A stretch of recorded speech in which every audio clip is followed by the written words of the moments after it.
Now let us write a Python program to process a CSV file. First I will manually create a CSV file. After that I will write a Python program to read the contents of a CSV file and display it in the computer's monitor. So first let me manually create a CSV file. For that let me open Microsoft Excel. It is opened. Now here you can type some data. Example, employee number, employee name and the salary. So let this row denotes the heading. Now below that I am going to write the employee numbers. Employee number 10, name of the employee Sam and the total salary 1000. Now employee number 20, name of the employee Ben and the total salary 900. Finally employee number 30, name of the employee Tom and the total salary 500. Now let me save this Excel file as a CSV file. So click on File, Save As, click on Browse button. Now you can select the folder D drive class 12 files.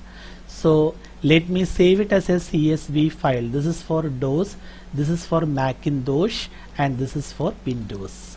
Okay, so the name of the file, let it be emp1.csv because I have already created emp. Now click on the save button. Do you want to keep using that format? Yes. Now you close this file. Okay. Now let me open the CSV file D drive class 12 files emp1, right click, edit. So let me increase the font size so that it is readable for you. Okay, so you can see that the data items are separated using comma. So this is comma separated values and this file contains comma separated values, so it is a CSV file. So manually I created a CSV file. Now I am going to write a Python program which will read the contents of a CSV file and it will be displayed in the computer's monitor. So step 1, start by saving the file. The file is already saved. Step 2, write a comment.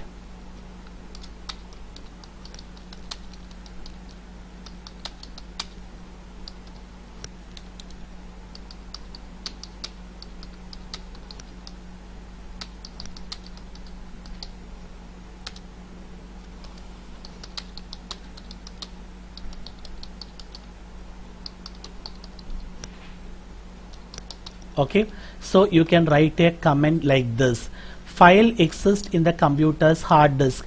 Your program cannot access the file directly from the hard disk, so it should be taken from hard disk and placed in random access memory.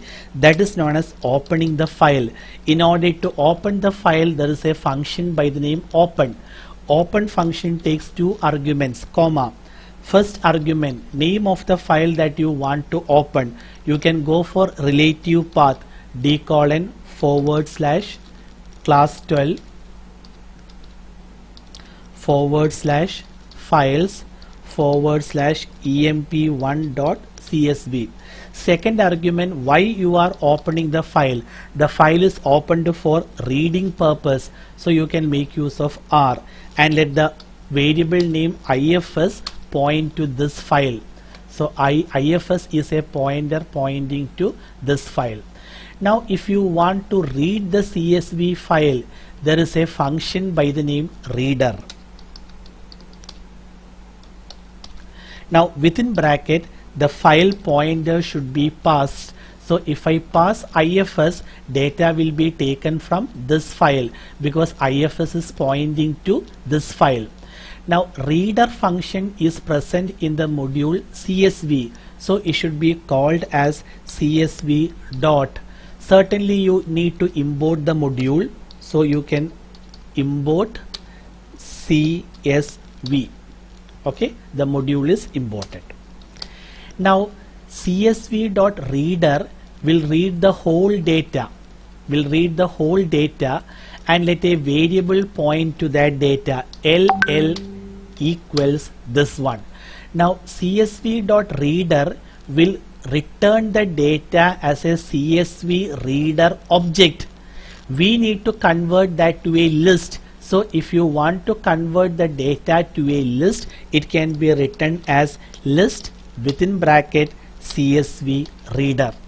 So variable ll points to this list, and when you display the list you can see the complete data. Print ll, and after use the file must be closed, so you can close the file. Okay, save the file, run the program. You can see ll is a list of list, so the whole thing is a list. This is the first element of the outer list. It is again a list. You can see that this is the outer list.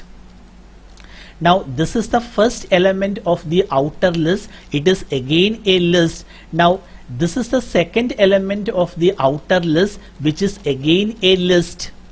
So it is a nested list, one list inside another list. Now suppose if you want the data to be printed as follows, each and every element should be displayed in a new line. If you want the data to be displayed like that, what you can do is, here you can make the change. How do you get each and every element of this list? You know the code. You have studied that in class 11 for I in LL. So I contains each and every element of this list. I is again a list. Now let me display I.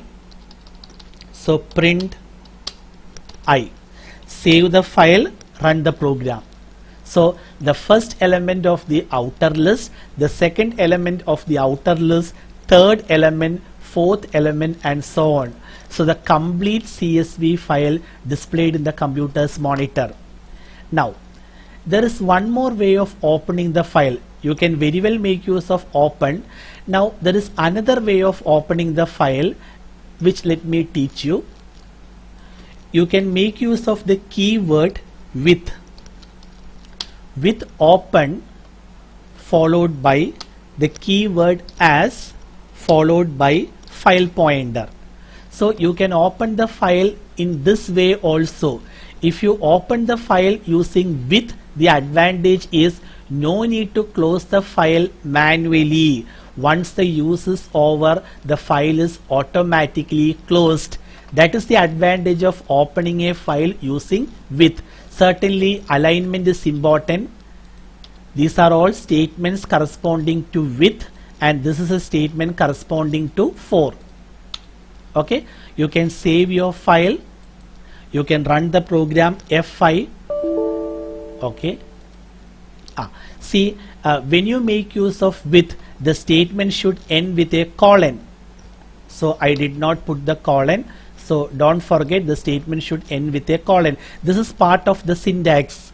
So you can save your file, run the program, you get the same answer. So for the theory exam, if you find using with, if this is difficult for you, you can use the previous method, the former method.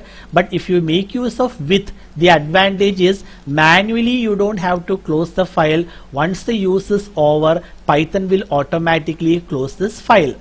Now if you find it difficult to read this in a line, here you can break /, and the remaining statements can be written in the next line. So starting from here till this point is one statement. So you can break a statement using /. So the meaning of // is this statement continues here. Let me save the file. Let me run the program. You get the same answer. Okay. So in order to read data from a CSV file, we make use of reader function. The file pointer should be passed. This is a function present in the module CSV. So it should be called as CSV.reader. Certainly you need to import the module CSV. Now this function returns the answer as a CSV reader object that should be converted to a list. So you can use list followed by function symbol. Now LL is a list of lists, one list inside another list. If you want to get each and every element of the list, for I in LL, I contains each and every element of this list. This I is again a list, and that must be displayed in the computer's monitor.